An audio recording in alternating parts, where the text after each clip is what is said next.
Matthew chapter 9. And he entered into a ship and passed over and came into his own city. And behold, they brought to him a man sick of the palsy, lying on a bed. And Jesus, seeing their faith, said unto the sick of the palsy, Son, be of good cheer, thy sins be forgiven thee. And behold, certain of the scribes said within themselves, This man blasphemeth. And Jesus, knowing their thoughts, said, Wherefore think ye evil in your hearts? For whether is easier, to say, Thy sins be forgiven thee, or to say, Arise and walk? But that ye may know that the Son of Man hath power on earth to forgive sins. Then saith he to the sick of the palsy, Arise, take up thy bed, and go into thine house. And he arose and departed to his house. But when the multitude saw it, they marveled and glorified God, which had given such power unto men. And as Jesus passed forth from thence, he saw a man named Matthew, sitting at the receipt of custom. And he saith unto him, Follow me. And he arose and followed him. And it came to pass, as Jesus sat at meat in the house, behold, many publicans and sinners came and sat down with him and his disciples. And when the Pharisees saw it, they said unto his disciples, Why eateth your master with publicans and sinners? But when Jesus heard that, he said unto them, They that be whole need not a physician, but they that are sick. But go ye and learn what that meaneth.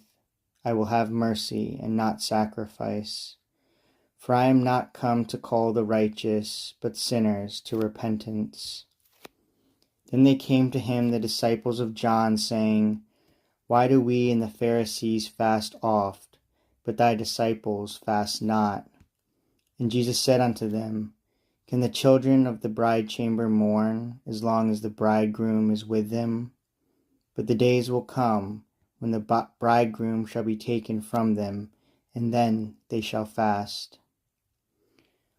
No man putteth a piece of new cloth unto an old garment, for that which is put in to fill it up taketh from the garment, and the rent is made worse. Neither do men put new wine into old bottles, else the bottles break, and the wine runneth out, and the bottles perish. But they put new wine into new bottles, and both are preserved. While he spake these things unto them, behold, there came a certain ruler, and worshipped him, saying, My daughter is even now dead, but come and lay thy hand upon her, and she shall live. And Jesus arose and followed him, and so did his disciples. And behold, a woman which was diseased with an issue of blood 12 years came behind him, and touched the hem of his garment. For she said within herself, If I may but touch his garment, I shall be whole. But Jesus turned him about, and when he saw her, he said, Daughter, be of good comfort, thy faith hath made thee whole. And the woman was made whole from that hour. And when Jesus came to the ruler's house, and saw the minstrels and the people making a noise, he said unto them, Give place, for the maid is not dead, but sleepeth. And they laughed him to scorn. But when the people were put forth, he went in, and took her by the hand, and the maid arose. And the fame hereof went abroad into all that land. And when Jesus departed thence, 2 blind men followed him, crying and saying, Thou Son of David, have mercy on us. And when he was come into the house, the blind men came to him. And Jesus saith unto them, Believe ye that I am able to do this? They said unto him, Yea, Lord. Then touched he their eyes, saying, According to your faith be it unto you.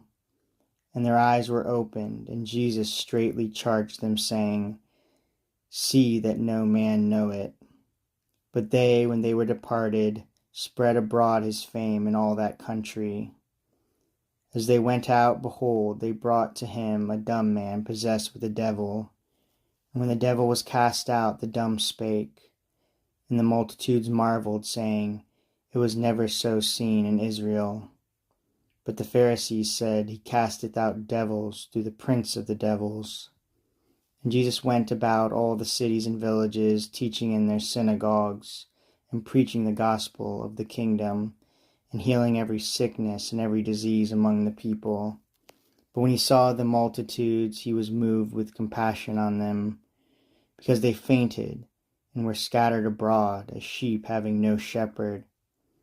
Then saith he unto his disciples, The harvest truly is plenteous, but the laborers are few. Pray ye therefore the Lord of the harvest, that he will send forth laborers into his harvest.